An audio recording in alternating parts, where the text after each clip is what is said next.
You're listening to the Music Tech Teacher Podcast, episode number 37.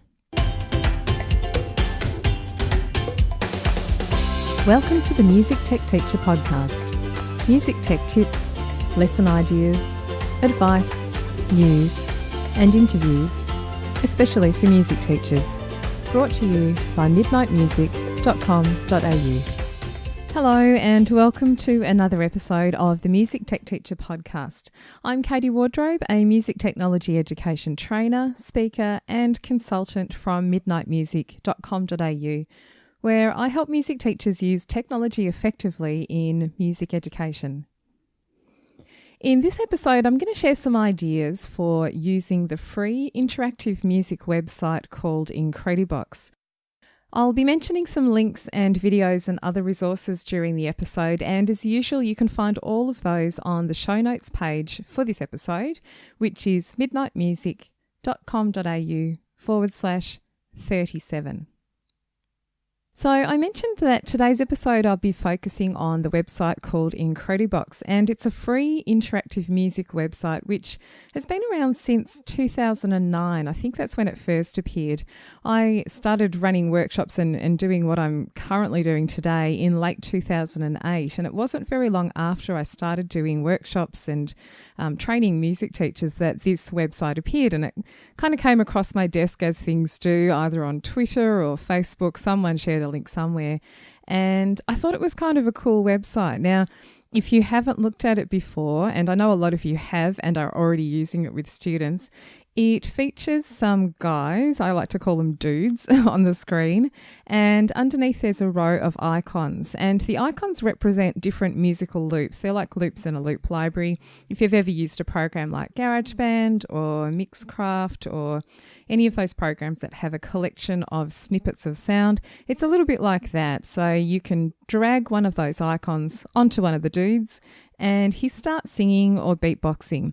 Once you've done that, another guy appears next to him and you can add another icon to him and you can continue until you have a full screen. Now, all of the icons are really great because they're all contrasting and they are a combination of pitched sort of melodic sounds or beatboxing type sounds. You can have up to 7 guys at once on the screen and you can use lots of different combinations. You can get rid of a guy and put a different one up on there. You can mute or solo the ones that you have in your ensemble. And you can also record your performance. Now, they brought this record option into the second version of Incredibox. There's actually 4 different versions in the online version of the website. And version 2 onwards has a record function. And I thought this was really great when they brought this in because it actually gave the website... I thought it gave me a lot more scope for doing meaningful things with the website itself now that you can record.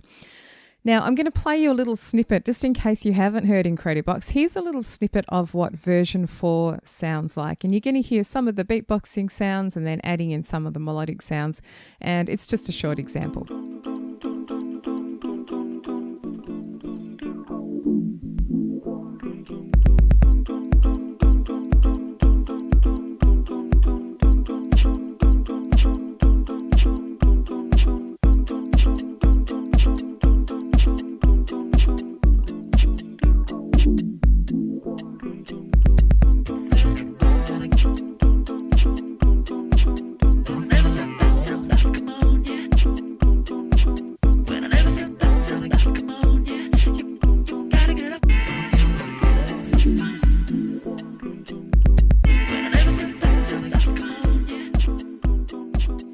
So that was version 4 of the website, and I think that version came out in 2014 or so.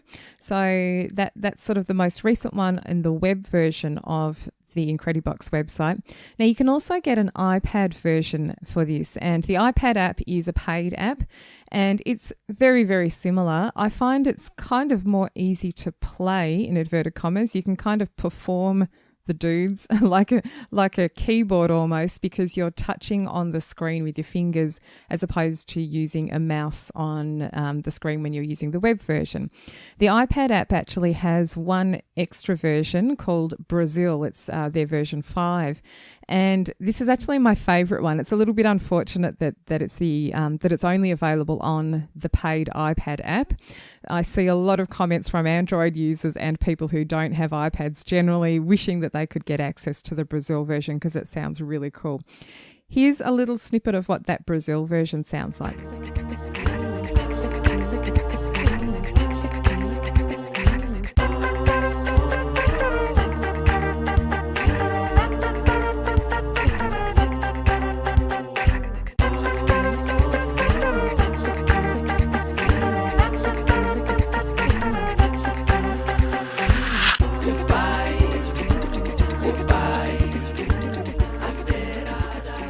Now, at first glance, when you open up Incredibox and take a look at it, it may seem a little bit like a novelty website where you kind of just go and you put some sounds together and it sounds all cool and that's great. And, you know, some people have commented to me that there's not a lot of musical input and that they would class it as a Friday afternoon activity.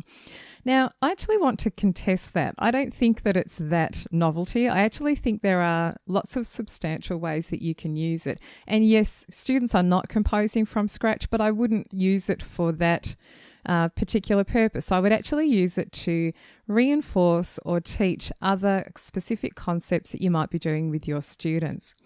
Now, as always with technology, it's really good to think about what is it that you're teaching first. And then can the technology help you with that, or can it reinforce it, or can it present a concept in a different way for your students? So the things that I've used Incredibox for are to explore beatboxing itself and to talk about the art of a cappella singing. Beatboxing illustrates this really well, and the fact that you can turn on and off parts allows students to explore different layers in a piece of music. Because you can fit 7 guys on the screen, you can have up to 7 parts singing at once. So it can be quite a complex kind of sound, but it's really fantastic because you can do that muting or soloing of parts and explore all the different ones. In that same vein, it's great for talking about texture in a piece. It's really good for talking about form because you can do some things with Incredibox when you are creating your own recording, and which is basically a performance. You can create your performance in such a way that you're illustrating specific things to do with form that you might be discussing with students. So you might be perhaps talking about section A and section B being 2 contrasting sections in a piece of music, and then you could get students to demonstrate that by creating some kind of thing on Incredibox that shows 2 contrasting sections. You can also combine Incredibox on the screen with some sort of performance element. So students can either perform along with Incredibox and use that as a backing, or you can do some kind of live performance things, which I'll talk about in a moment. I'm actually going to share some specific lesson ideas that either I've come up with or some other teachers have told me about. And that's one of the things that I think is a great way to use Incredibox, to combine it with some kind of performance element. Other things that you might want to reinforce or teach using Incredibox are remixing or arranging skills, kind of a similar concept there. And lastly, listening, using it for listening exercises. So you can do some kind of ear training work in a very specific way, basic way, using Incredibox too. So I've been putting together a series of lesson plans with videos and other resources for my online music tech community, and I came up myself with 4 different lesson plans for Incredibox and have put those into the community. I decided recently that I would actually ask my Facebook page followers, so this is my Midnight Music Facebook page, if they had also been using Incredibox with students, and if they had, what sort of things had they been doing. So it was great to see some of the responses. I was really fascinated to see how people had been using Incredibox, and I thought that I would share some of their ideas and some of my ideas in this podcast in case you want to go and explore it yourself. Now, the first idea is a listening activity, and this was from one of the teachers on the Facebook page. Her name's Eleanor Tucker, and she described an activity that she does with her students, and she said that she's done this as a kind of a short game with students from grades, she said K to 10, so right through a big range of ages. Of course, you would adapt it for each different age group. But the basic concept is to choose one of the versions of Incredibox, to set up the screen with 7 guys. Now, I'm sort of filling in a few gaps here because Eleanor gave me a brief outline, so this is how I would do it based on what she said. So you fill up your screen with 7 guys and maybe less. I'm guessing that probably with the younger grades, the younger students, I'm guessing that you'd maybe pick fewer guys on the screen. But the idea here is to assign each student one of the Incredibox voice parts. Now, they just need to listen and be familiar with that part. They don't necessarily need to sing it or beatbox it back again.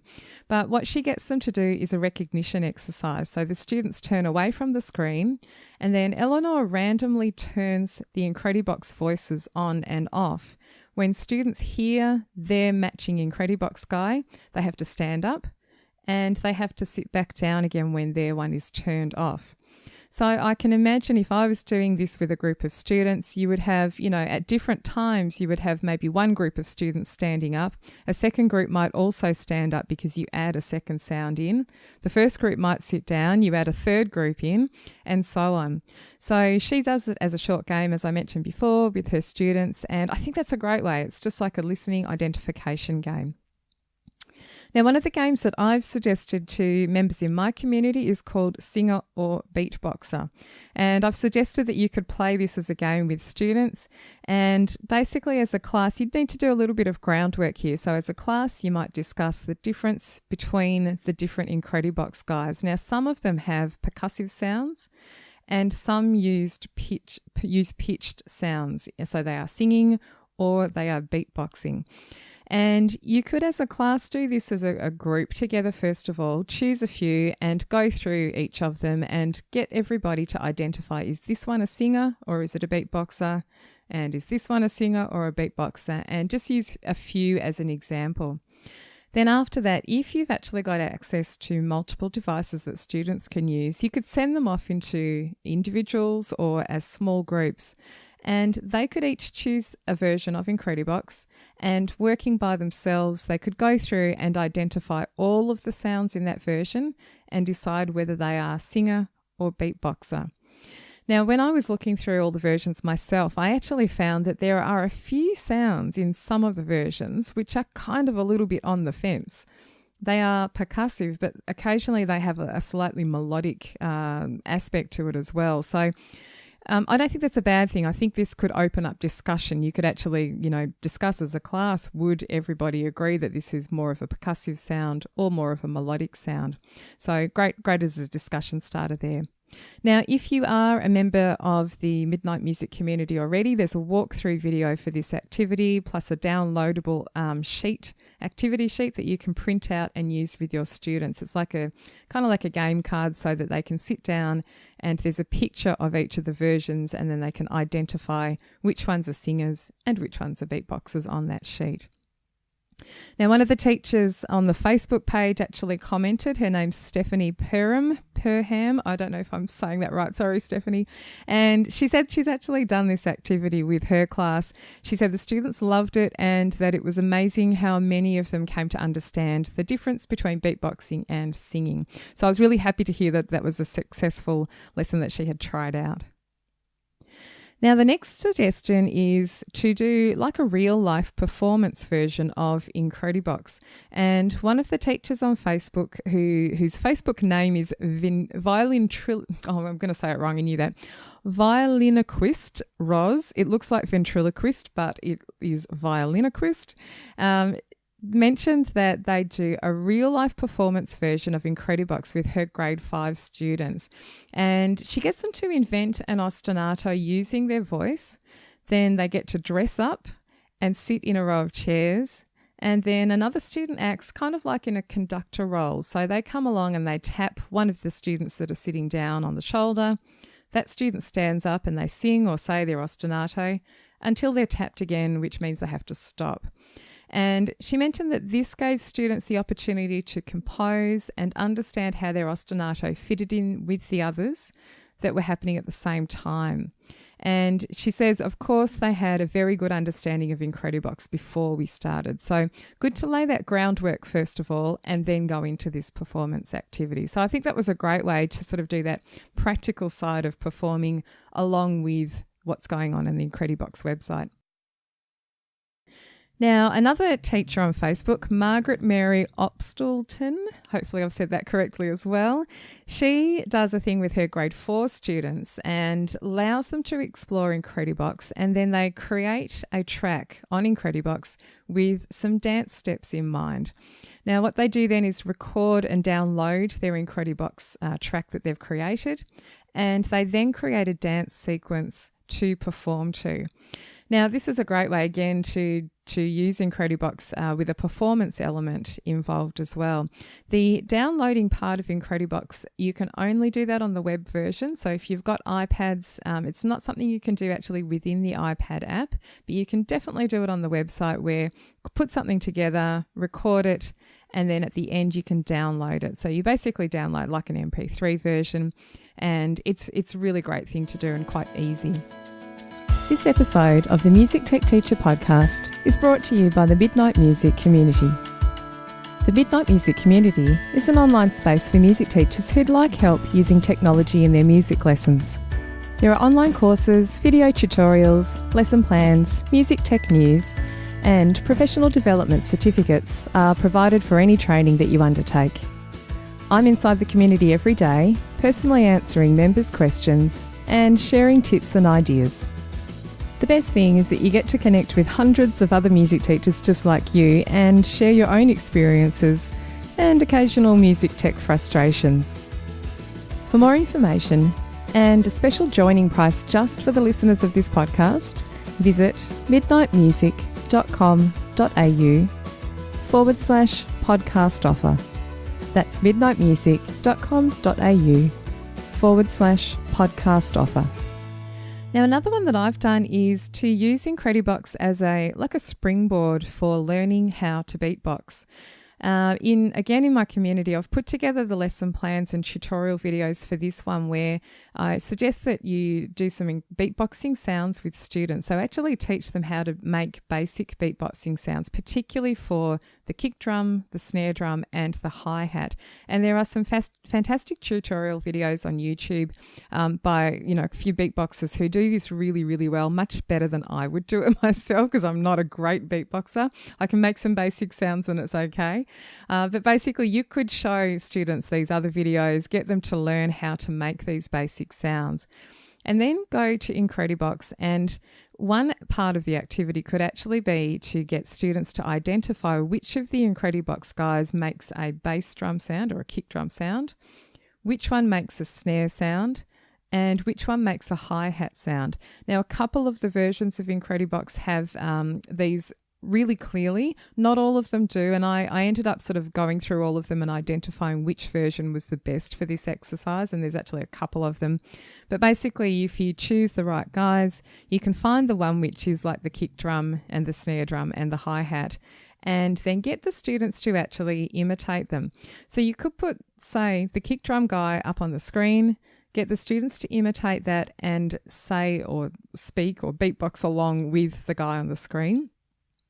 Then you could get them to listen to the snare part and get them to imitate that.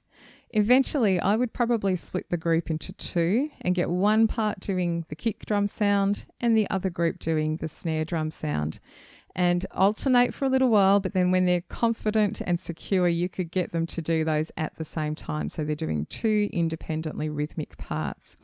Then when they're secure with those, you could add in the hi-hat sound. Everybody could learn that one. Then eventually you could split up into three groups and do the three parts together. Now, if students are a bit older and they're quite capable of doing that, they could even split up into small groups, so groups of 3 or maybe groups of 6, and do those beatboxing parts together in a very small group. Really good fun, and it's just a great way, again, to incorporate that sort of performance element with technology, which I really like. I like technology to slot in alongside, other things that you might be doing, and this is one way you could use Incredibox to do that with beatboxing. Now, the last suggestion I've got here for a lesson idea is to create a remix or arrangement using Incredibox, but with some very specific parameters for students. And I think this is where something that appears to be like a novelty website at first sometimes you can make it a lot more meaningful from an education point of view if you set some parameters. So I would set some guidelines around what do you want the students to include in their own remix, in their thing that they're going to record. Now, what you can do in Incredibox is do things like, especially if you're talking with students about form, you could get them to record an Incredibox composition, if you like, which has to include some kind of introduction, some kind of main part, and then an outro. Or you might do an introduction, main section A, main section B, which must be contrasting, and then an outro at the end. So you can put those parameters into place and make sure that students are including that in the recording that they put together. Now, inside the community, I took this a little bit further. I actually ended up putting together a longish lesson plan. Well, it's not long. I really wanted it to fit into a single lesson, but of course, as soon as I start thinking about these things, I get lots of ideas and then it becomes bigger than Ben-Hur and I end up adding a lot of stuff into it. A lot of it's optional, so you can take bits of it or do the whole thing if you want. But one of the ideas that I had was to actually use Incredibox to demonstrate the build-up of tension in music. And it's really common in a lot of top 40 songs, especially dance style tracks, where they build up the tension and it leads to what's known as the drop, where kind of like everything builds up and then it actually kind of goes away and then all comes in at once. You'll know exactly what I'm talking about. As soon as you listen to a dance track, basically they all have it. It's that point at which the dance floor just goes off, and there's a lot of great examples that you can play for students. So one of the examples that I found was the song, it's a few years old now, but the song Clarity by Zed is a really great one. It has this build up always towards the chorus, and basically when the chorus kicks in, that's the drop in the music. You can demonstrate it even with older music. I actually found a blog post by this guy, and he was talking about this build-up of tension in music, and he cited a few pop songs, and that's where I thought he actually suggested that song Clarity by Zed. He also suggested that you can identify a similar kind of technique in from the Planet Suite by Holst, the Mars movement. So if you listen to Mars, there is a really, really big build-up in a few places, but there's a couple of specific ones. And you can actually sort of identify that build-up, which is a similar technique to the one that's used in these more recent tracks and songs that are on the radio at the moment. So with Incredibox, you could, do that groundwork where you're identifying it and listening to some things, and then going on to Incredibox, getting students to record their own version of a remix, which includes this build-up of tension and the drop. Now, the way I've explained it in the community, I've actually done a demo video of this because you can do some really clever things in Incredibox with the solo and mute buttons to kind of have everyone on the screen, and then you can have everyone die off and then all come in at once. I've worked out a way to do that, which was really good. And so I think that's a great way to get involved with Incredibox, comparing it to something that students are listening today and getting them to create their own version. Now, a few other comments that were on Facebook, similar ideas really, a lot of people using it in similar ways. Kathleen Whiteside said that she uses it with her 7th and 8th grade students to teach musical texture as part of beginning composition lessons, and that they love it.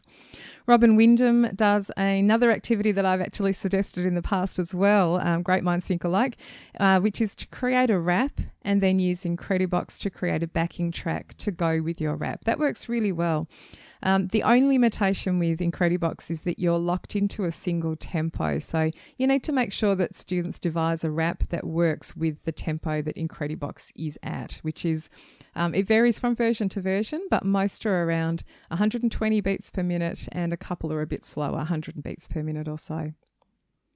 Grace said that she uses it with her grade 6 students, and she has them compose a track that includes an intro and an outro, a riff, a break, and that incorporates ternary form as well. So that's that idea of using form inside Incredibox. Now, if you'd like to join in our Incredibox discussion on Facebook and perhaps add your own Incredibox lesson ideas. Maybe you've been using it with your students already. I'll put a link to that specific post on Facebook in the show notes. So if you want to click through to that and add your comments, I'd love to see what else you might be doing with it, if it's something different particularly. I love hearing about all the different ways that people use these websites. So that's it for today's show. Now, if you'd like more help using technology, I'd love for you to come and join me inside the Midnight Music community. So if you particularly want access to those lesson plans that I mentioned for Incredibox, or lots of the other ones that I've got in there, and the tutorial videos, and there's areas where you can ask questions about anything music tech related, you can come and join the community, and there's a special offer for podcast listeners at midnightmusic.com.au/podcast offer. The Music Tech Teacher podcast is hosted by me, Katie Wardrobe. You can find more information and links from today's episode at midnightmusic.com.au/37. Thanks for listening, and I'll see you next time.